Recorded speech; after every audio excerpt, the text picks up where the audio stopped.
1 Samuel 16 கடைசி. அப்படியே தேவனால் விடப்பட்ட ஆவி சவுலை பிடிக்கும் போது தாவீது சுரமண்டலத்தை எடுத்து தன் கையினால் வாசிப்பான். அதனாலே பொல்லாத ஆவி அவனை விட்டு நீங்க சவுல் ஆறுதலடைந்து சொஸ்தமாவான். இப்படி தாவீது செஞ்சதுனால 21வது வசனத்தை வாசியுங்கள். அப்படியே தாவீது சவுலிடத்தில் வந்து அவனுக்கு முன்பாக நின்றான். அவன் இவனை மிகவும் சிநேகித்தான். நல்ல கவனிங்க, அவன் இவனை மிகவும் சிநேகித்தான். அப்ப தாவீதுக்கு ஃபர்ஸ்ட் ஃப்ரெண்ட் யாரு? அடுத்த ஃப்ரெண்ட் யாரு? யோனத்தான். நமக்கு இது தெரியல, நமக்கு யோனத்தான் மட்டும் தான் தெரியும். தாவீதோட ஃபர்ஸ்ட் ஃப்ரெண்ட் யாரு? சவுல். யார் இப்படி ஃப்ரெண்ட் ஆக்குனா தெரியுமா? ஏன் இப்படி ஆக்குனார்? ஏன் ஆக்கினார்? நமக்கு தெரியாத பல காரியங்கள். ஆனால் கர்த்தருடைய திட்டம் நிறைவேற. அதுதான் சொல்லுகிறேன், ஒரு முகாந்திரம் இல்லாமல் தேவன் எதையுமே அனுமதிக்க மாட்டார். இந்த தாவீதுக்கு சவுலுக்கும் சம்பந்தமே இல்லாத காலத்துல சவுலுக்கு முன்னாக சாமுவேலை கொண்டு கர்த்தர் சொன்ன ஒரு வார்த்தை உண்டு. 15வது அதிகாரம் அதனுடைய 28வது வசனம். அப்பொழுது சாமுவேல் அவனை நோக்கி, கர்த்தர் இன்று உம்மிடத்தில் இருந்த இஸ்ரவேலின் ராஜ்யத்தை கிழித்து போட்டு உம்மை பார்க்கிலும் உத்தமனாயிருக்கிற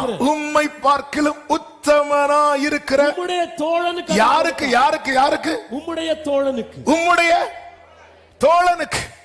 அப்படி சொல்லும் போதே சவுல் சுத்தி பார்த்திருப்பான். உடனே எல்லா ஃப்ரெண்டும் Facebookல இருந்து அன்ஃப்ரெண்ட் பண்ணிருப்பாங்க. ஏன்னா அடுத்த ஆளு நம்ம தான். தேவனுடைய செயல்கள் எவ்வளவு ஆச்சரியமானவைகள். இப்படி இருக்கும்போது தான் தாவீதை உள்ள கொண்டு போய், தாவீதுன்னா இப்போ சவுலுக்கு உயிர். இப்படி ராஜசமூகத்தில் இருக்கும்போது தாவீதும் நினைத்திருப்பான், அவ்வளவுதான் இனி அப்படி கொஞ்சம் கொஞ்சமா என்ன உள்ள கொண்டு வந்துருவார் நினைக்கும் போதுதான் யுத்தம் வருது. யுத்தம் வரும்போது தாவீது திரும்பி எங்க அனுப்பப்படுகிறான் தெரியுமா? அப்பா வீட்டுக்கு. 17வது அதிகாரம் அதனுடைய 15வது வசனம். தாவீது சவுலை விட்டு திரும்பி போய் பெத்லகேமில் இருக்கிற தன் தகப்பனுடைய ஆடுகளை மேய்த்துக் கொண்டிருந்தான். நல்ல கவனிங்க, அரண்மனையில் இருக்கிறான். யுத்தம் வந்ததும் தாவீதை வீட்டுக்கு அனுப்பிட்டாங்க.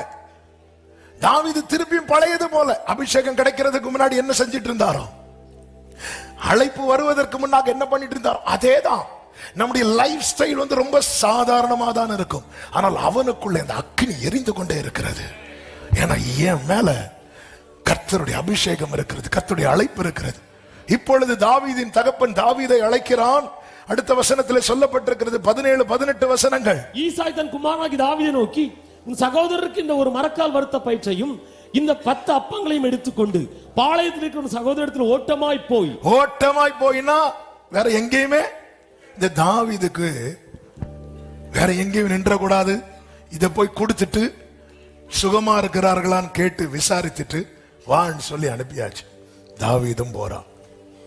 நான் எதுக்கு இதை டச் பண்ணேன்னா, இங்கே தாவீதுக்கு அழைப்பு எப்படி வருகிறது தெரியுமா?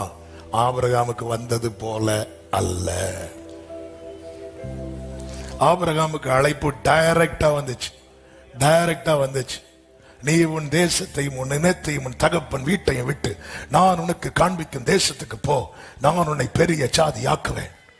இப்படி எல்லாருக்கும் அழைப்பு வரணும்னு கிடையாது. ஆனால் உங்க மேல கர்த்தருடைய அபிஷேகம் இருக்குன்னா உங்க முன்னாடி திறக்கப்படுகிற ஒவ்வொரு வாசலையும் புரிந்து கொள்ளணும். ஒரு முகாந்திரம் இல்லாமல் கர்த்தர் என்னை எங்கேயும் கொண்டு போக விட மாட்டார். ஆமீன் சொல்லுங்க பார்க்கலாம். ஒரு முகாந்திரம் இல்லாமல் ஒவ்வொரு தருணத்தையும் நல்ல புரிந்து கொள்ளுங்கள். ஆகார கர்த்தர் எந்த இடத்திலையும் இருக்க விடவில்லை. ஆனா ஒரு இடத்துல இருக்க வச்சார், அங்கதான் ஊட்டு இருந்துச்சு. உனக்குரியதல்லாத இடத்துல உன்னை இருக்க விடாம அலைய விடுறாருன்னா கர்த்தர் உன்னை பனிஷ் பண்றாரு நினைக்காத. உனக்கு ஒரு இடத்துல உன்னை கொண்டு வந்து உட்கார வைக்க. ஆனால் ஆகார் ஊற்றை பார்த்து உட்காரவில்லை. இதுதான் உண்மை.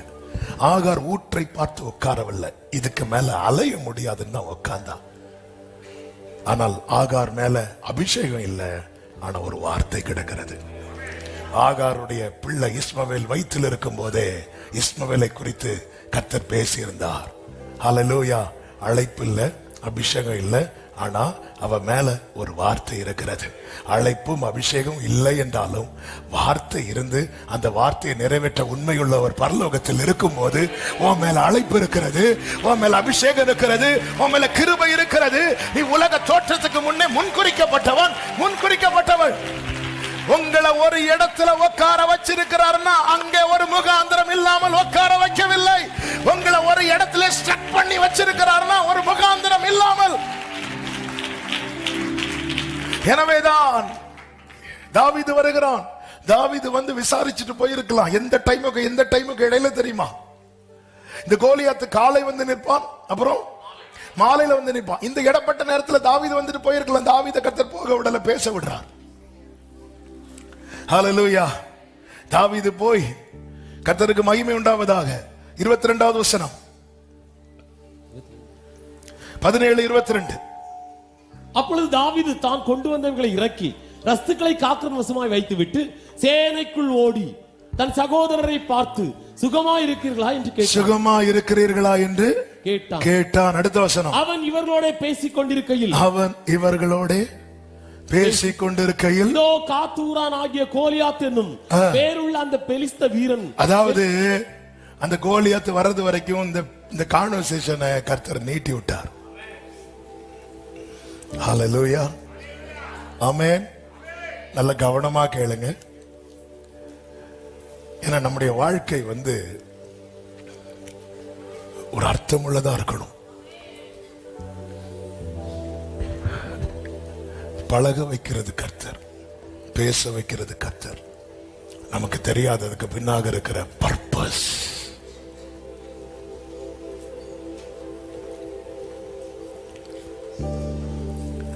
பேசிட்டு இருக்கும் போது கோலியாத் வந்து பேசுறான். இந்த வார்த்தை யார் கேட்டா தெரியுமா? வேதம் சொல்லுகிறது, அதை தாவீது கேட்டான். 25வது வசனம், 26வது வசனத்தை வாசிங்கள். அப்பொழுது தாவீது தன்னண்டையில் நிற்கிறவர்களை பார்த்து இந்த பெலிஸ்தனை கொண்டு இஸ்ரவேலுக்கு நேரிட்ட நிந்தையை நீக்கிறவனுக்கு என்ன செய்யப்படும்? இந்த இடத்துல இப்ப தாவீதுக்கு என்ன தெரியணும் அப்படின்னா, இங்க இந்த பெலிஸ்தியனை கொன்று, அதன் அர்த்தம் என்ன தெரியுமா? தாவீதுங்க யுத்தத்துக்கு ரெடி ஆகிறான். ஏன் யுத்தத்துக்கு ரெடி ஆகிறான்? இந்த இடத்துல எனக்கு ஒரு நன்மை இருக்கிறது, அது எனக்கு தெரியணும். என்ன செய்யப்படும்?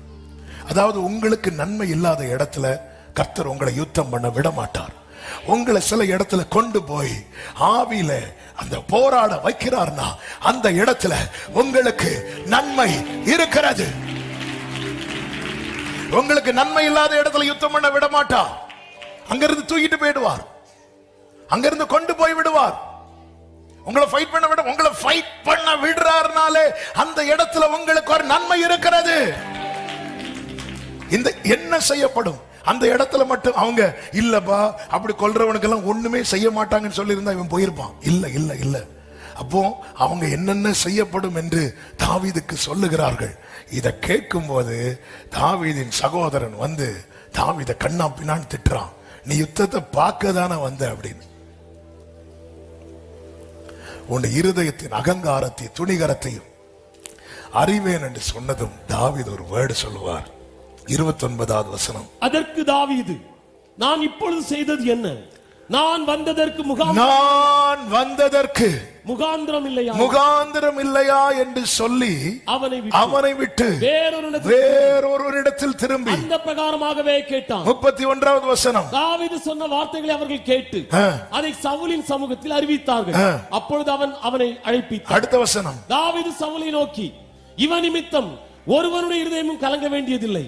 உம்முடைய அடியானாகிய நான் போய் இந்த பெலிஸ்தனோட யுத்தம் பண்ணுவேன் என்றான். என்ன ஒரு போல்டான ஸ்டேட்மெண்ட்! எவ்வளவு நிச்சயமான காரியம்! ஏன் இப்படி சொல்ல காரணம்?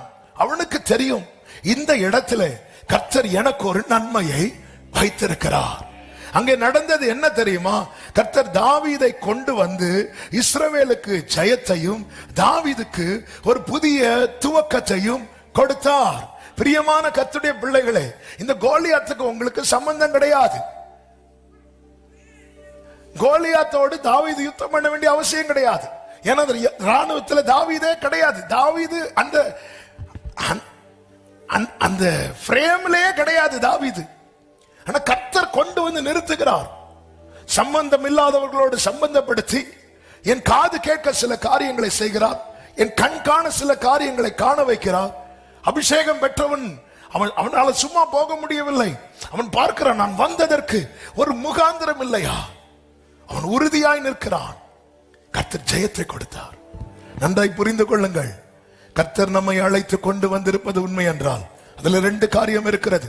ஒன்று, நமக்கு செய்யப்பட வேண்டியவைகளும் இருக்கிறது, நம் மூலமாய் செய்யப்பட வேண்டியவைகளும் இருக்கிறது. பிரியமானவர்களை, இந்த கூடாரத்தில் நீங்கள் தங்கி இருப்பதின் அவசியத்தை நீங்கள் புரிந்து கொள்ளுங்கள். உங்கள் வாழ்க்கையில செய்யப்பட வேண்டியதும் இருக்கிறது, உங்கள் மூலமாய் செய்யப்பட வேண்டியதோ இருக்கிறது. ஆமென் சொல்லுங்க பார்க்கலாம். மோசேயை பாருங்க. மோசே நமக்கு தெரியும், 40 வருடம் எகிப்திலே பிறந்து வளர்ந்தவன், சகல சாஸ்திரங்களையும் கட்டு வாக்கிலும் செய்கையிலும் வல்லவனானான் என்று சொல்லப்பட்டிருக்கிறது. இப்படி இருக்கையில் தான் மோசே என்ன நினைக்கிறான் தெரியுமா? தன் கையினாலே ரட்சிப்பு உண்டாகும் என்று நினைக்கிறான். அப்போஸ்தல நடபடிகள் 7வது அதிகாரத்தை எடுத்துக் கொள்ளுங்கள். அப்போஸ்தல நடபடிகள் 7வது அதிகாரம், அதனுடைய கர்த்தருக்கு மகிமை உண்டாகும் 25வது வசனம். தன்னுடைய கையினாலே தேவன் தங்களுக்கு ரட்சிப்பை தருவார் என்பதை தன்னுடைய கையினால் அப்படி நினைக்க காரணம் என்ன? காரணம் 22வது வசனம். மோசே எகிப்தியருடைய சகல சாஸ்திரங்களிலும் கற்பிக்கப்பட்டு வாக்கிலும் செய்கையிலும் அல்லவனானான். அந்த கையினுடைய பவர் நமக்கு தெரியும். ஒருத்தனுக்கு ஒரு ஹலோ சொல்லுவான், அவுட். என்ன பவர் கையில! ஒரு எபிரேயனும் ஒரு எகிப்தியனுக்கும் பிரச்சனை. இவர் போய் லைட்டா ஒரு தட்டுவார். என்ன மோசே பண்ணீங்க? லைட்டா இப்படி தட்டின, என்னாச்சு? ஆள் அவுட். அதான் தன் கையினாலே. கர்த்தர் பார்த்தாரு, வேலைக்கு ஆகுது, வெளியே கொண்டு வந்துட்டார். வெளியே கொண்டு வர காரணத்துல ஒன்று, மோசே கொலை செய்ய பார்வோன் வகை தேடுகிறான். பார்வோன் கொலை செய்ய வகை தேடுறான்னாலே பார்வோனுடைய ஆட்கள் அநேகர் எழும்புவார்கள். நல்ல கவனமா கேளுங்க. நான் ஆவிக்குரிய கண்ணோட்டத்தோடு இந்த வார்த்தையை டச் பண்ணிட்டே வரேன். உங்களை சாத்தான் டார்கெட் பண்ணிட்டானா அவனுடைய ஆட்கள் அநேகர் எழுப்பி கொண்டிருப்பான். தெரியாது யார் எழுப்புவான்.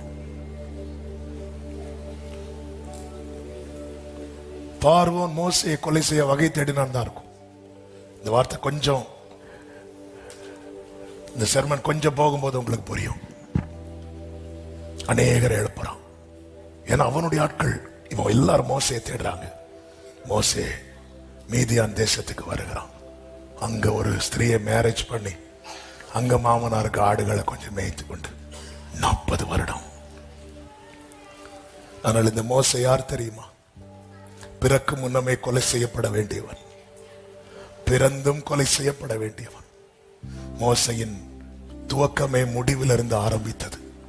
மோசே பிறக்கு முன்னாடிதான் பிறக்கிற ஆண் குழந்தைகளை கொலை செய்ய வேண்டும் என்கிற சட்டம் பிறந்தது. மருத்துவச்சிகள் கன்சீவா இருக்கும் போதே இவங்களை கொலை செய்யும்படி மருத்துவச்சிகளுக்கு பார்வோன் கட்டளையிட்டான். மருத்துவச்சிகள் கர்த்தருக்கு பயந்ததுனால அதை செய்யல. மோசே பிறக்கிறான், அழகான ஆண் குழந்தை. அந்த குழந்தை 3 மாசம் வைத்து பார்த்தார்கள். நாணல் பெட்டியில நைல் நதியில விட்டாங்க.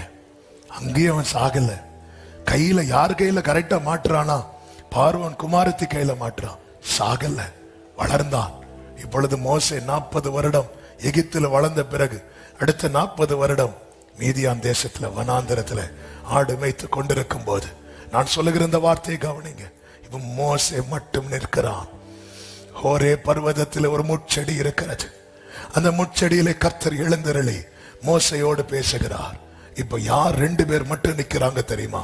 கர்த்தரும் மோசையும். இங்கிருந்து கர்த்தர் ஒரு புதிய துவக்கத்தை மோசைக்கு வைக்கிறார். நல்ல புரிந்து கொள்ளுங்கள். சில நேரத்தில் எல்லாம் முடிந்தது போன்ற ஒரு நிலையில கர்த்தர் கொண்டு வருவார். அந்த இடத்துல தான் 2 பேர் நிப்போம். யாரெல்லாம் தெரியுமா? நானும்.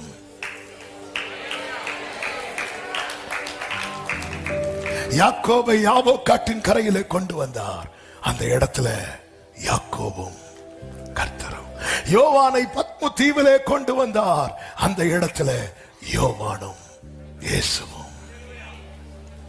இப்பொழுது ஒரே பர்வதத்துல வேதம் அழகாய் சொல்லுகிறது. யாத்திராகமம் 3வது அதிகாரம் அதனுடைய 1வது வசனத்தை வாசியுங்கள்.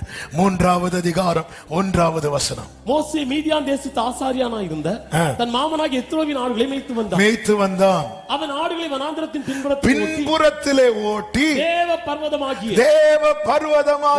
மட்டும் வந்தான். ஓரே மட்டும் வந்தான். அடுத்த வசனம். அங்கே கர்த்தருடைய தூதனானவர் முச்செடியின் நடுவில் இருந்து உண்டான அக்கினி ஜுவாலையில் நின்று அவனுக்கு தரிசனமானார். அப்பொழுது அவன் ஃபர்ஸ்ட் யார் வந்தா? ஃபர்ஸ்ட்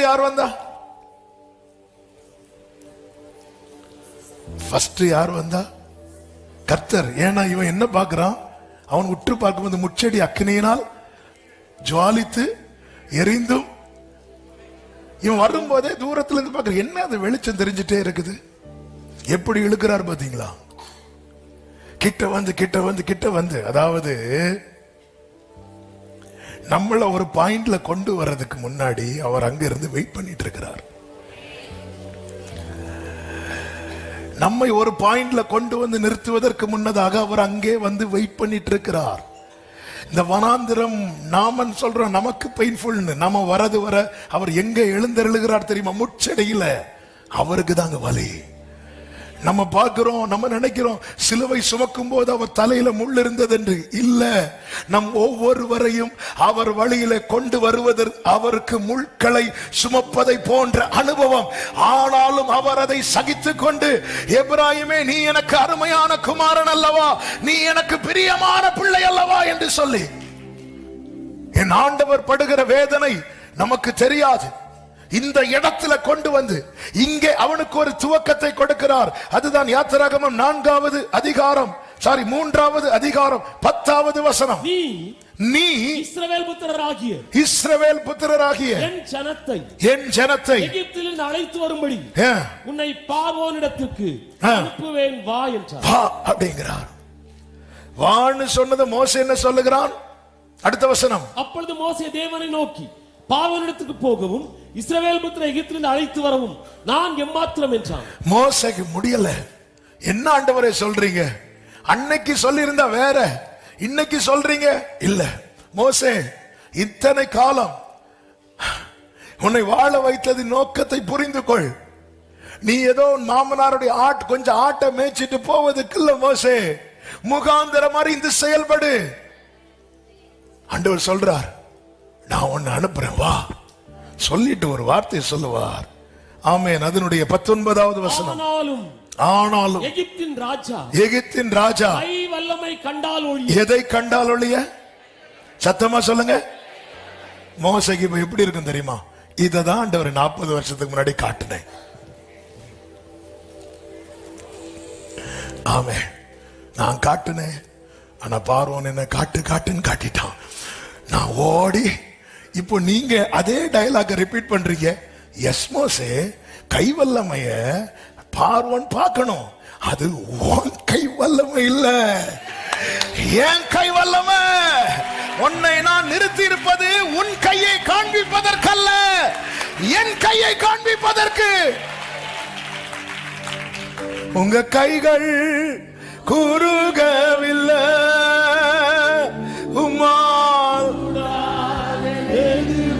நல்ல கவனமா கேளுங்க, நல்ல கவனமா கேளுங்க. இதே மோசே கிட்ட கர்த்தர் கேட்கிறார் 4:2. கர்த்தர் அவனை நோக்கி, உன் கையில் இருக்கிறது என்ன என்றார். உன் கையில் இருக்கிறது என்ன என்றார். இப்ப மோசேக்கு வயசு என்ன? 80. இதே இப்ப மோசே என்ன சொல்றார்? ஒரு கோல் என்றார். ஒரு கோல். இதே கர்த்தர் 40 வருஷத்துக்கு முன்னாடி உன் கையில் இருக்கிறது என்னன்னு கேட்டா மோசே என்ன சொல்லி இருப்பா? ஆண்டவரே, இது PhD, இது எகிப்துல நான் இங்க படிச்சேன், இது இங்க முடிச்சேன், இதை நான் இங்க முடிச்சேன், இதை நான் இங்க முடிச்சேன். அவருக்கு தெரியும். உன் கையில் இருக்கிறது என்ன? அந்த சகல சாஸ்திரங்களையும் என்னெல்லாமோ படிச்சிய மோசே, உன் கையில் இருக்கிறது என்ன? எதுவுமே சொல்லல மோசே. கீழே போடு அப்படின்னாரு. கீழே போடு, கீழே போட்டு எடுத்தாச்சு. இப்ப அதுக்கு ஒரு பேர் இருக்கு, தேவனுடைய கோல். மோசே, நான் உன்னை அனுப்புறேன், இந்த கோலை உன் கையில் பிடித்துக்கொள்.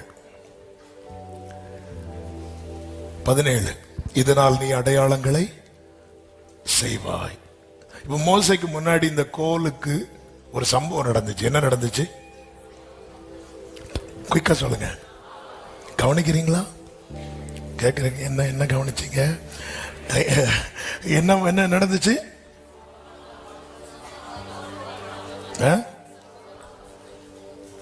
பாம்பா மாறுச்சு. எத்தனை அற்புதம் நடந்துச்சு? கோலை வச்சு இப்ப எத்தனை அற்புதம் நடக்குது சொல்லுங்க. ஒரே அற்புதம் நடக்குது. கோல் எதுவா மாறுது? பாம்பா மாறுது. அடுத்து தேளா மாறுச்சா? மொத்தம் எத்தனை அற்புதம் நடக்குது? ஒரே அற்புதம். மனசுல வச்சுக்கோங்க. அப்பதான் அடுத்த அவசரம் போகும்போது உங்களுக்கு புரியும். இப்ப கர்த்தர் சொல்லுகிறார், நான் உன்னை அனுப்புறேன், வா. இப்ப மோசைக்கு புரியுது, அவர் முகாந்திரம் இல்லாம என்னை வாழ வைக்கல, முகாந்திரம் இல்லாம என்னை வெளியே கொண்டு வரல. எல்லாம் தெரியணும்ல. 40 வருஷம் ஏன் வெளியே வச்சிருந்தாரு தெரியணும்ல. அது இப்ப தெரிய வரும். நம்ம நினைக்கிறோம் அவர் சும்மா நம்மளை காத்திருக்க வைக்கிறார், காத்திருக்க வச்சுட்டு நம்மளை உருவாக்குறார், நம்மளை உருவாக்குறார். ஆனா அவர் செய்யற காரியத்தை புரிந்து கொள்ளுங்கள். இப்பொழுது மோசே எங்க போறார் தெரியுமா? மாமனார் வீட்டுக்கு போறார். மாமனார் வீட்டுக்கு போனதும் ஆமே என்ன பண்ணிருக்கணும் தெரியுமா? மோசே, ஹாய் மாமா, இங்க வாங்க, என்ன யாரு நினைச்சீங்க, இங்க பாருங்க. அப்படி மாமனாரை இம்ப்ரெஸ் பண்ண ஒண்ணுமே பண்ணல. மாமனார்ட்ட ஒரே ஒரு வார்த்தை சொன்னாரு. 18வது வசனத்துல, என் சகோதரிடத்துக்கு திரும்பி போய் அவர்கள் இன்னும் உயிரோடு இருக்கிறார்களா என்று பார்க்கும்படி புறப்பட்டு போக. வேற எதுவுமே கேட்கல, சொல்லல. இந்த வார்த்தையை கவனியுங்கள். இந்த தேவ திட்டம் நம்முடைய வாழ்க்கையில பூரணம் ஆகாம அதை எல்லாத்தையுமே விளம்ப கூடாது. அது யாரா இருந்தாலும் விளம்ப கூடாது. ஆமென், ஆமென். இந்த முச்செடி எரிந்ததை எத்தனை பார்த்தாரா? இல்ல. சிப்பரோல் பார்த்தாங்களா? இல்ல. நீ மட்டும் தான் பார்த்த மோசே. இப்பொழுது மோசே உத்தரவு வாங்கி கொண்டு புறப்படும் போது கர்த்தர் மோசே கிட்ட ஒரு வார்த்தை சொல்லுகிறார். அதுதான் இந்த 40 வருட வெயிட்டிங் பீரியடுக்கான பதில். என்ன பதில்? 19வது வசனத்தை வாசியுங்கள். பின்னும் கர்த்தர் மீதியானிலே மோசேயை நோக்கி, பின்னும் கர்த்தர் மீதியானிலே மோசேயை நோக்கி, நீ எகிப்துக்கு திரும்பி போ, நீ எகிப்துக்கு திரும்பி போ, உன் பிராணனை வாங்க தேடின மனிதர் எல்லாரும் கைகளை உயர்த்தி ஆமென் சொல்லுங்க பார்க்கலாம். அப்ப இந்த 40 இயர்ஸ் என்ன நடக்குது தெரியுமா? ஒரு புறம் மோசே உருவாக்கினாரும், இன்னொரு புறம் அவர் அவனுக்கு முன்னே போய் கோணலானதை செவையாக்குகிறார். ஆமென். என்ன லிஸ்ட் போட்டு தூக்குறாருங்க, லிஸ்ட் போட்டு தூக்குறார். மோசே, உனக்கு தெரியும், உனக்கு தெரிந்தது பார்வோன் மட்டும்தான் உன் பிராணனை வாங்க தேடுறான்னு. பார்வோன் இந்த பிளான் பண்ணதுமே எத்தனை பேர் எழும்புனாங்க தெரியுமா? உனக்கு தெரியாது. லிஸ்ட் போட்டு தூக்குறார். மோசைய மறைத்து வைத்து அவ்வளவு கதையை முடிச்சிட்டு நம்ம நினைச்சிட்டு இருக்கிறோம் கர்த்தர் அமைதியா இருக்கிறார், கர்த்தர் சும்மா இருக்கிறார். இல்ல, கர்த்தர் யுத்தம் பண்ண ஆரம்பித்தார்னா இந்த வேர்ட கேளுங்க, சத்துருவ மேலோட்டம் அல்ல, அடி விரலிருந்து தூக்குவார். அதுதான் கர்த்தர் சொல்லுகிறார். உன்னோடு போராடினவர்களை ஆமென் சொல்றவங்க நல்ல கைகளை தட்டி மேலோட்டமா தட்டிட்டு விட மாட்டா. உன் பிராணனை வாங்க தேடுகிற 1 சாமுவேல் 5வது அதிகாரம் 1வது வசனத்தை வாசியுங்கள். 1 சாமுவேல் 5:1. பெலிஸ்தியர் தேவனுடைய பெட்டியை பிடித்து அதை எபனேசரில் இருந்து அஸ்தோத்துக்கு கொண்டு போனார்கள். பெலிஸ்தியர் தேவனுடைய பெட்டியை பிடித்து தாகோனின் கோவிலே கொண்டு வந்து தாகோன் அண்டையிலே வைத்தார்கள். அஸ்தோத் ஊரார் மறுநாள் காலமே எழுந்திருந்து வந்தபோது இதோ தாகோன் கர்த்தருடைய பெட்டிக்கு முன்பாக தரையிலே முகங்குப்புற விழுந்து கிடந்தது. அப்பொழுது அவர்கள் தாகோனை எடுத்து அதை அதன் ஸ்தானத்திலே திரும்பவும் நிறுத்தினார்கள். ஆமென். அதாவது தாகோனை வழிபடுறவங்களுக்கும் பரலோக தகப்பனை வழிபடுறவங்களுக்கு வித்தியாசம் என்னன்னா, தாகோனை வழிபடுறவங்க அவங்க தெய்வத்தை அவங்க ஸ்தானத்துல வைக்கிறதுக்குள்ளே டயர்ட் ஆயிடுவாங்க. ஆனா ஜீவனுள்ள தேவனை ஆராதிக்கிறவர்களை தேவன் அவர்களை உயர்ந்த ஸ்தானத்திலே வைப்பார். ஆமே. அடுத்த வசனத்தை வாசிங்க. அவர்கள் மறுநாள் காலமே எழுந்திருந்த போது இதோ தாகோன் கர்த்தருடைய பெட்டிக்கு முன்பாக தரையிலே முகங்குப்புற விழுந்து கிடந்ததும் அல்லாமல் தாகோனின் தலையும் அதன் இரண்டு கைகளும் வாசற்படியின் மேல் உடைப்பட்டு கிடந்தது. ஆமென். தாகோனுக்கு உடல் மாத்திரம் மீதியாய். கைகளை உயர்த்தி சத்தம் ஆமென் சொல்லுங்க பார்க்கலாம். இந்த கிரியை கர்த்தர் இன்னைக்கும் செய்ய வல்லவரா இருக்கிறார். நம்புறவங்க நல்ல ஆர்ப்பரிப்போடு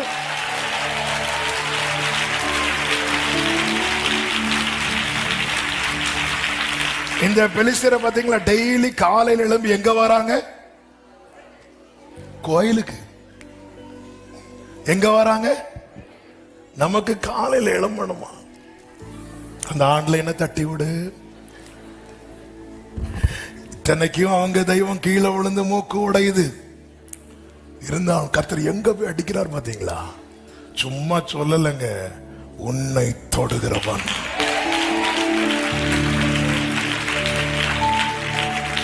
அதனால நீங்க லிஸ்ட் போடாதீங்க, அவர் லிஸ்ட் போடுவார்.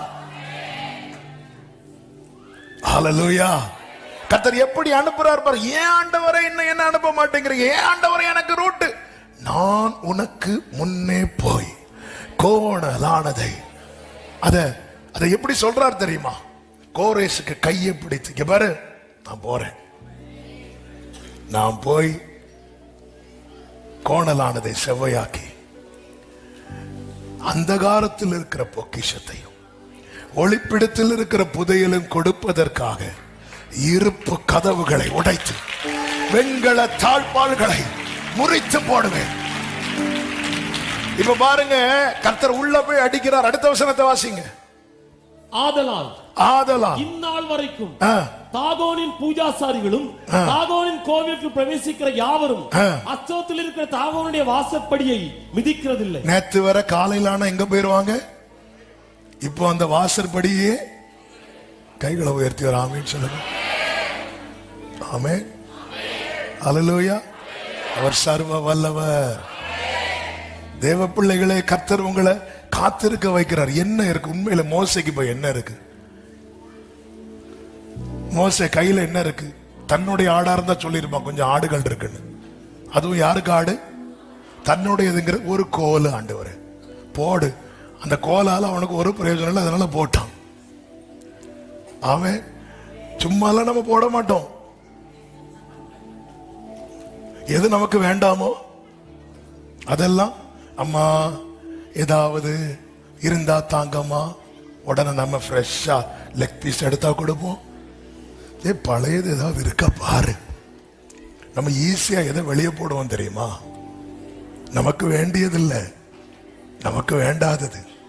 மோசைய கர்த்தர் இங்க பாரு, நான் உன்கிட்ட டீல் பண்ணும்போது நீ எதுவும் பிடிச்சு வைக்க கூடாதுன்னா நானே ஒவ்வொன்னா உன்னை விட்டு. இப்ப என்ன இருக்கு உனக்கு? ஆடை போட்டா மாமனார் போட்டுருவாரு, வீட்டுக்கு போக முடியாது, ஏன்னா அவருக்கு ஆடு. என்ன இருக்கு? ஒரு கோல் போடு. மோசே நீ போ. 40 வருஷம் எங்க ஆண்டவரே போனீங்க? மோசே 40 வருஷம் நீ எப்படி இருந்தேன்னு எனக்கு தெரியும், ஆனா நான் என்ன செஞ்சேன்னு உனக்கு தெரியாது. ஒரு வார்த்தையை சொல்றேன், உன் பிராணனை வாங்க தேடின ஒருத்தர் கூட எனக்கு இல்லை.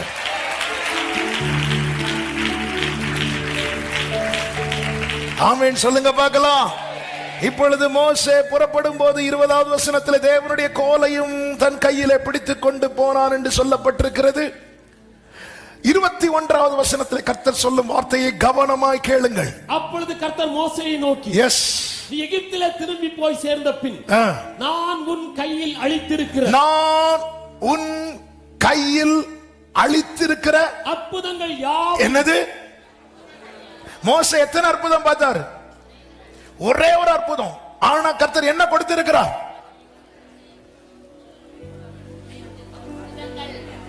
கரெக்ட், சத்தமா சொல்லுங்க சகோதரி.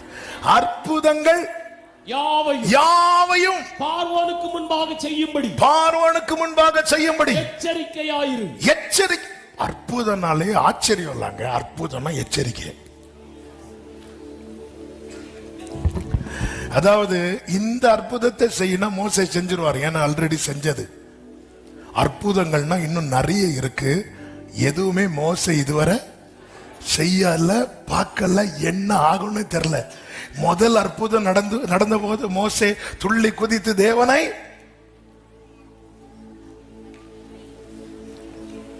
மகிமைப்படுத்தினானா? கோலு பாம்பா மாறினது மோசே என்ன செய்தான்?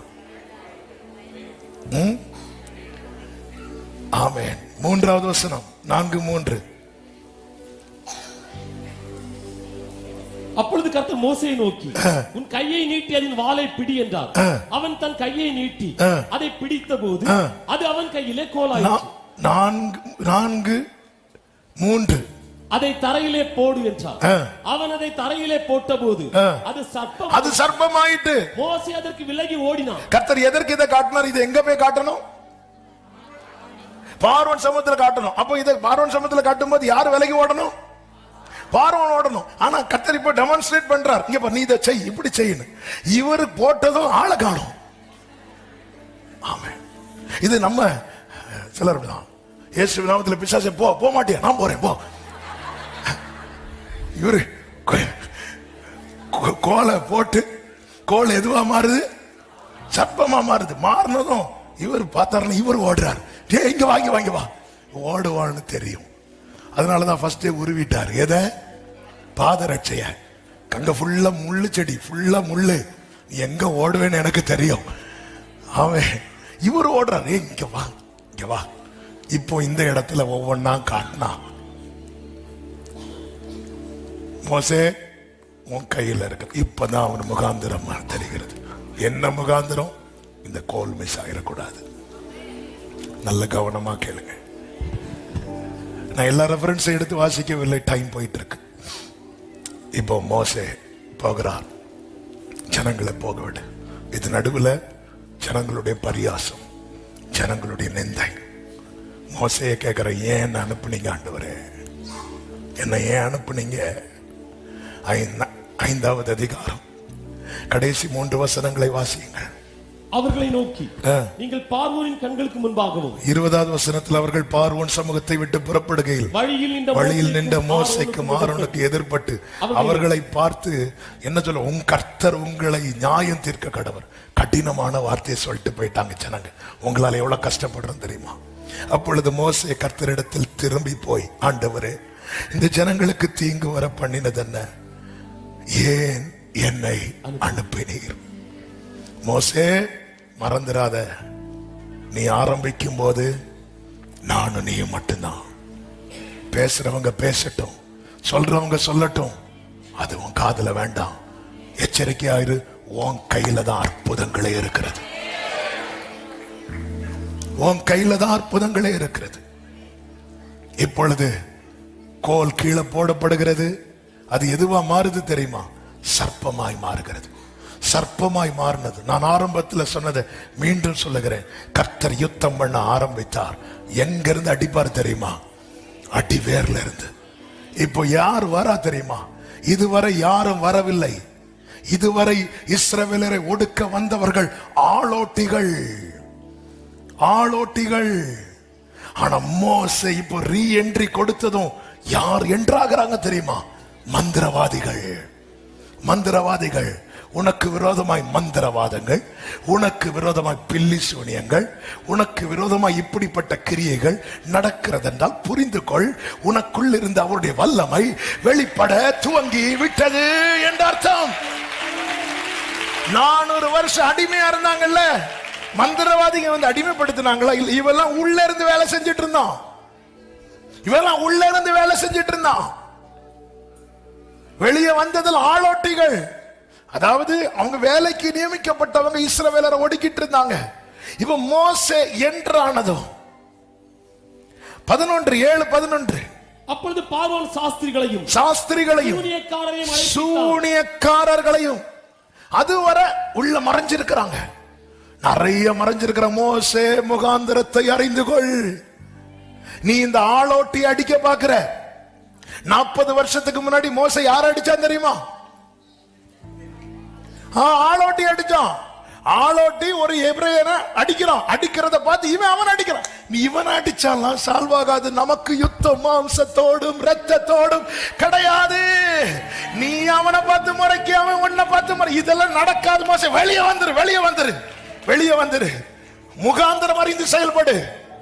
உனக்கு கொடுக்கப்பட்டிருக்கிற கிருபை, உனக்கு கொடுக்கப்பட்டிருக்கிற அபிஷேகம், எகிப்துல எத்தனை மந்திரவாதி இருந்தாலும் அத்தனை பேர் வெளியே கொண்டு வருவார்.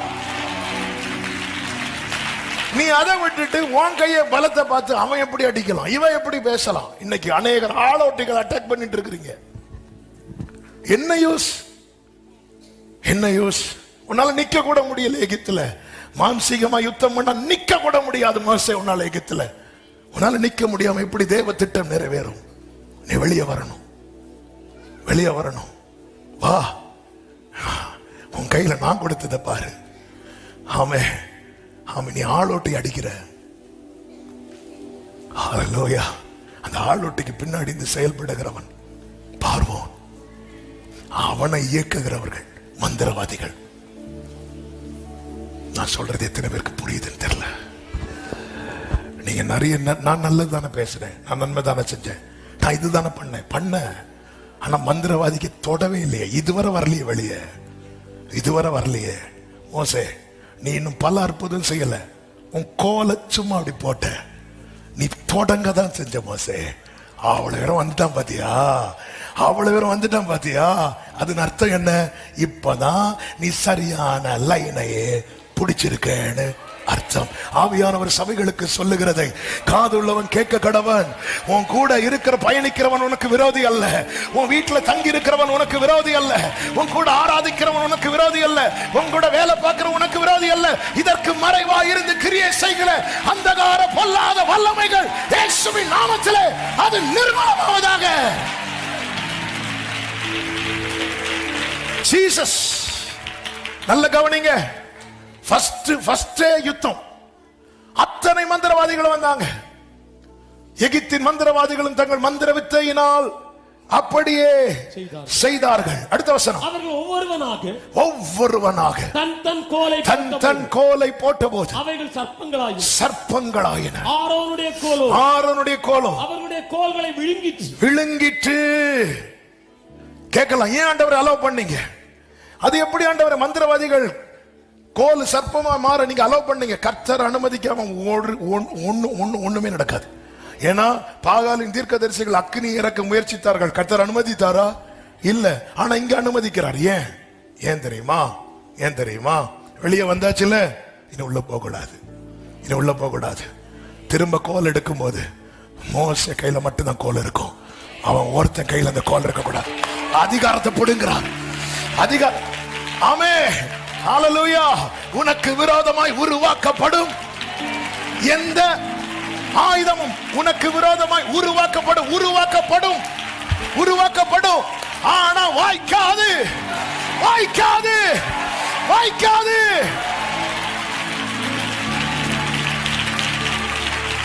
நீ ஆளோட்டி அடிச்சு 40, 80, 100 போயிட்டே இருக்கும். ஹல்லேலூயா. யுத்தம் மாம்சத்தோடு இரத்தத்தோடு இல்ல, வான மண்டலத்தில் இருக்கிற பொல்லாத ஆவியோடு. ஹல்லேலூயா. அவ்வளோத்தையும் விழுங்குறான். எவ்வளவு ட்ரெயினா இருக்கிறான் பாருங்க அங்க மந்திரவாதிகள். ஆனா இவன் ஒருத்தனுடைய கோல் விழுங்கிட்டு. சில நேரத்துல கோல் விழுங்கினாலும் 13வது வசனம், கர்த்தர் சொல்லி இருந்தபடி பார்வோனின் இருதயம் கடினப்பட்டது, அவர்களுக்கு செவி கொடாமற் போனான். காரியம் நடக்கல. யுத்தம் முடிஞ்சு நினைச்ச காரியம் நடக்கல. பல நேரத்துல இந்த இடத்துல தான் நம்ம சோர்ந்து போகிறோம். யுத்தத்துல ஜெயிச்சிருவோம், ஆனா நினைச்ச காரியம் நடக்காது. யுத்தத்துல வின் பண்ணிடுவோம். நினைச்ச காரியம் நடக்காது.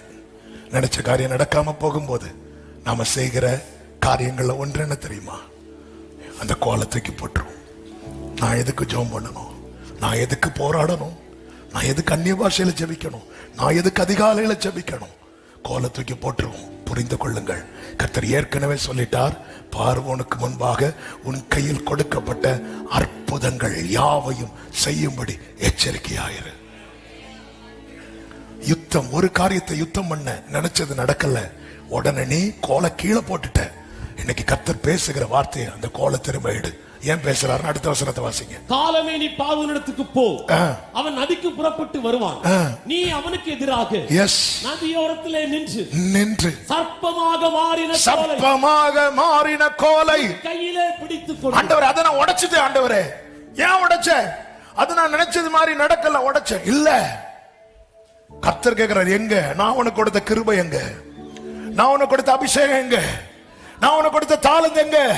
நான் உனக்கு கொடுத்த அந்த ஆவிக்குரிய வைராக்கியம் எங்க? நான் உனக்கு கொடுத்த அந்த கிருபை வரங்கள் எங்க?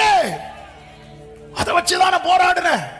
சர்ப்பமா என்ன தெளிவா சொல்றாரு பாருங்க. அதை எடு, அதை எடு. ஆண்டவரே, நான் ஒன்றிலே தளர்ந்துட்டேன்பா. இல்ல, அடி. இந்த கோலை போடுறதுக்கு மட்டும் இல்ல உன் கையில கொடுத்தது. இந்த கோலை வச்சு நதி அடிக்கணும். இந்த கோலை வச்சு புழுதியில அடிக்கணும். இந்த கோலை வச்சு நதியை பிளக்கணும். உன் கையில தான் அந்த அற்புதத்தை கொடுத்திருக்கிறேன். ஒரு காரியத்துக்காய் இந்த காலை வேளையில பேசும்போது பரிசுத்த ஆவியானவர் திட்டமும் தீர்க்கமுமாய் இடைப்பட்ட வார்த்தை இதுதான். 5 நபர்களை வைத்துதான் நான் செய்து கொண்டு வந்தேன்.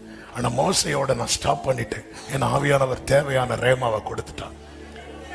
ஒரு காரியத்துக்காய் போராடி நினைத்தது போல நடக்கவில்லை என்றதும் எத்தனையோ பேர் அந்த கோலை திரும்ப கையில எடுக்கல. இனி நான் ஆவியில போராட மாட்டேன். இனி நான் இந்த காரியத்துக்காக உத்தரவாதம் எடுக்க மாட்டேன்.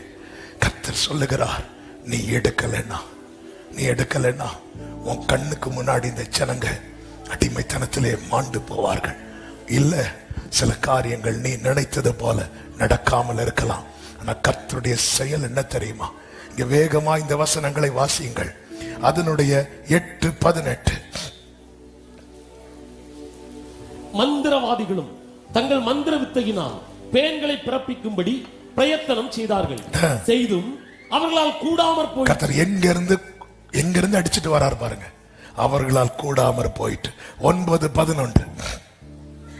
அந்த கொப்புளங்கள் மந்திரவாதிகள் மேலும் எகிப்தியர் எல்லார் மேலும் உண்டானதினால் அந்த கொப்புளங்கள் நிமித்தம் மந்திரவாதிகளும் மோசேக்கு முன்பாக நிற்கக்கூடாது. மந்திரவாதிகளும் மோசேக்கு முன்பாக நிற்கவே முடியல. இப்படி ஒரு நிலைக்கு கொண்டு வரணும். தெரியாது நமக்கு. நம்ம நல்லா தான் ஜெபம் பண்றது போல நல்லா தானே ஜெபம் பண்றோம். ஆண்டவர் புதிய பாஷைகளை கொடுத்தாரு, கிருபைகளை கொடுத்தாரு. ஒரு மணி நேரத்துல முடிய வேண்டிய ஜெபம் 2 மணிக்கு 3 மணிக்கு போகுது. அடுத்த நாள் பார்த்தா அவன் இருதயம் கடினமா இருக்கும். அப்படியே தான் இருக்கும். ஒரு மாற்றம் கிடையாது. உடனே எதுக்கு ஜெபம் பண்ணி, என்னத்தை ஜெபம் பண்ணி? இல்ல, ஆண்டவர் கேட்பார், சர்ப்பமாய் மாறின அந்த கோலை எடுத்துட்டு வா. ஐயோ ஆண்டவரே, அதை நான் உடைச்சிட்டியா?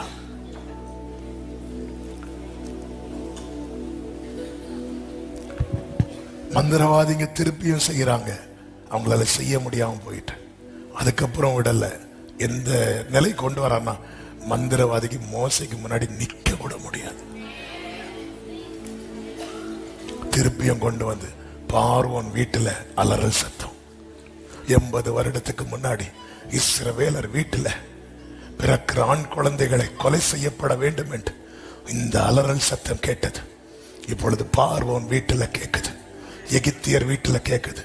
விடல ஆண்டவர் சிவந்த சமுத்திரத்தை பிளக்க வைத்து இஸ்ரவேலருக்கு புதிய வழியை திறக்க வைத்து அதிலே எந்த பிள்ளைய நைல் நதியில மூழ்கடித்து சாகடிக்க வேண்டும் என்று நினைத்தானோ அவனை மட்டுமல்ல, அவன் சேனை முழுவதையும். அதுதான் சொன்னேன், கர்த்தர் யுத்தம் பண்ணுனா சத்துருவின் அடிவேர்ல கை வைப்பான். குழந்தைகள் எல்லாம் வேற. அதுக்கப்புறம் குழந்தைங்க பிறந்தாங்களா, நைல் நதியில தூக்கி போட்டாங்களான்லாம் தெரியல.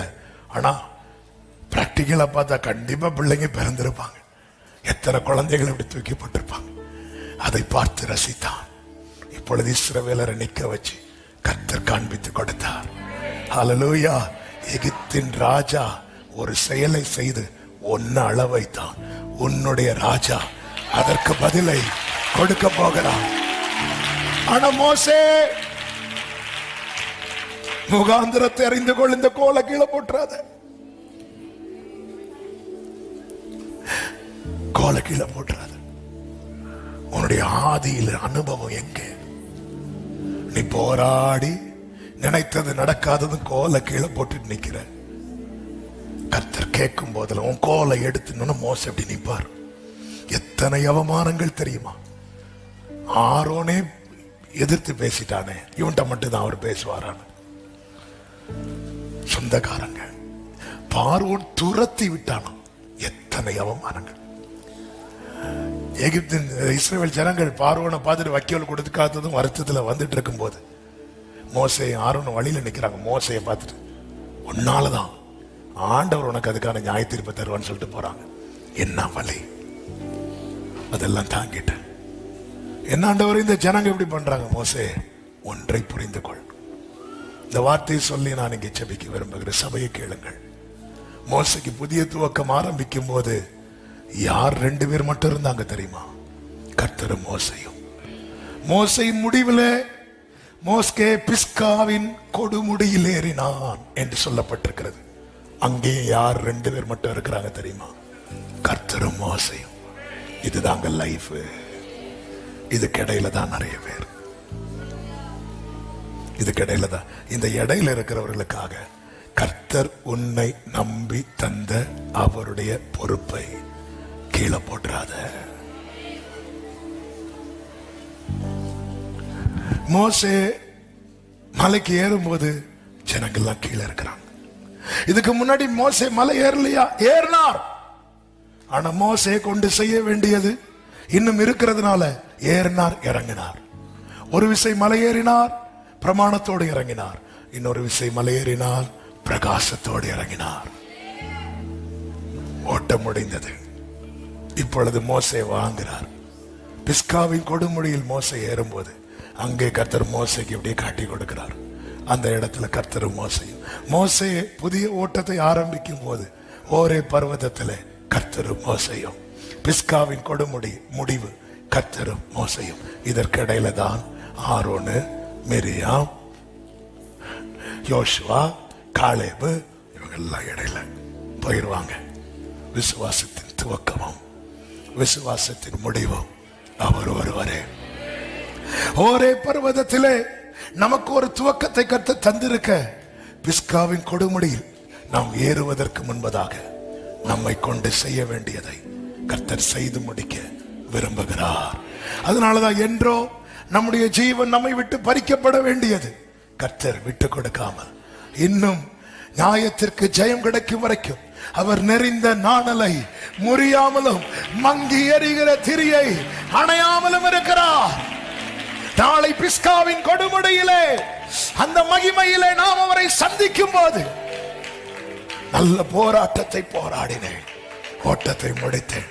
பிரியமான கர்த்தருடைய பிள்ளைகளே, முகாந்திரம் அறிந்து செயல்படுங்கள். கர்த்தர் உங்கள் கையில கொடுத்த கோலை நீங்க போராடுறீங்க, யுத்தம் நடக்குது. ஆனா நினைச்சது பார்வோன் நான் செய்யல. மந்திரவாதி கதை முடிஞ்சினாலே பார்வோன் கதை முடிய போகுதுன்னு அர்த்தம். ஏன்னா எகிப்து மொத்தமே எதை டிபெண்ட் பண்ணிருப்பாங்க தெரியுமா? மந்திரம். இன்னைக்கும் எகிப்தின் மந்திரவாதிகள் தான் வேர்ல்டுலேயே அதிகமாய் மந்திரம் செய்கிறவர்களாம். இந்த பிரமிடுக்குள்ள இருந்தெல்லாம் மந்திரம் பண்ணுவதாக சொல்லுகிறார்கள், தெரியவில்லை. இது இன்னைக்கு இல்லை. இல்லைன்னா பாருங்க, ஒவ்வொருத்தனும் கோலை ஏதோ மாத்துறான், பாம்பா மாத்துறான்.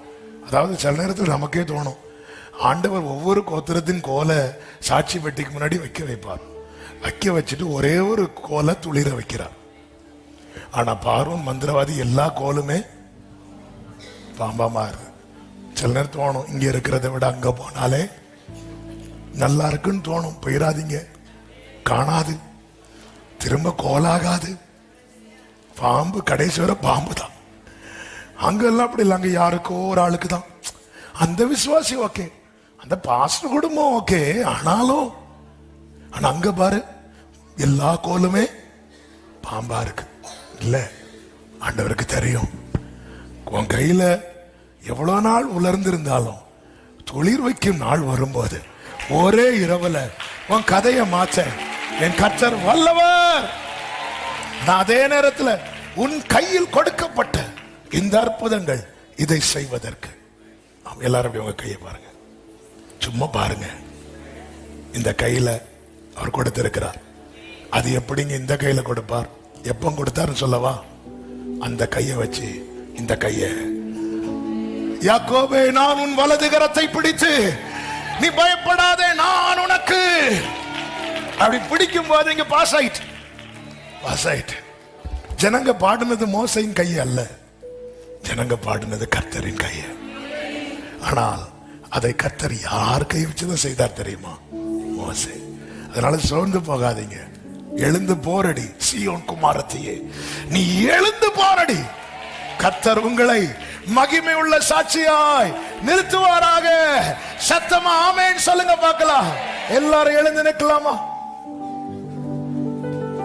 வாழ்நாளை எல்லாம் வீணாளா வருத்தத்தோடு கழிப்பது ஏன்? வந்தவர் பாதம் சரணடைந்தால் வாழ்வித்து உன்னை இன்னைக்கு வந்துரு, திரும்பி வந்துரு. அதுதான் மோசே கிட்ட கர்த்தர் சொன்னார். மோசே கிட்ட கர்த்தர் சொன்னார், உன்னை அனுப்புறேன் வா. மோசே வரமாட்டேங்கிறான், நீ வா. இன்னைக்கு பகல் வேளையில சபையை பார்த்து, இங்க இருக்கிறவர்களுக்கு மட்டுமல்ல, அன்பு உள்ளமே, ஆன்லைன்ல இருந்து எங்க இருந்து பாக்குறீங்கன்னு தெரியல, உங்க கையில கொடுக்கப்பட்ட கோலை நீங்க கீழே போட்டுட்டீங்க. ஜெபம் என்கிற கோல், விசுவாசம் என்கிற கோல், ஆவியில் நிறைந்து ஜெபிக்கிற, ஆமென், போராடுகிற அந்த கோல் எல்லாம் கீழே போட்டுட்டு இருக்கிறீங்க. திரும்ப எடுத்துட்டு வா. கர்த்தர் செய்கிற அதிசயமான செயல்களை நீ பார்க்க போகிறாய். ஹல்லேலூயா. வாழ்நாளை எல்லாம் வீணாளாய் வருத்தத்தோடு வாழ்நாளை எல்லாம்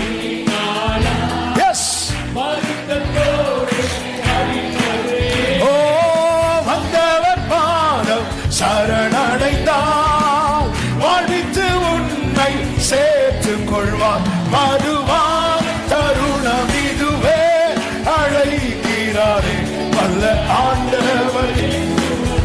வருவார் வல்ல ஆண்டவர். பிரியமான கர்த்தருடைய பிள்ளைகளே, ஆண்டவர் திரும்ப அழைக்கிறார். மோசே அழைத்தது போல, மோசே அழைத்தது போல, ஆண்டவரே என் கையில நீங்க கொடுத்தது, ஆமே, அது நிறைவேறணும், அது நிறைவேற்றப்படணும். சிலருடைய பேச்சுகள், சிலருடைய செயல்கள் என்னை தூரமாய் ஓடி போக வைக்குது, ஒதுங்க வைக்குது. இல்லப்பா, இன்னைக்கு வெளிப்படுத்திட்டீங்க. என்னுடைய ஆரம்பத்திலையும் நீங்க மட்டும்தான், என் முடிவிலையும் நீங்க மட்டும்தான். நான் நிக்கணும் ஆண்டவரே, முகாந்திரம் அறிந்து செயல்பட எனக்கு கிருபை தாரோன்னு கேட்கிறவங்க 2 கைகளை வானத்துக்கு நேராக உயர்த்து. நீர் என்னை பாரு. அர்ப்பணித்தேனா,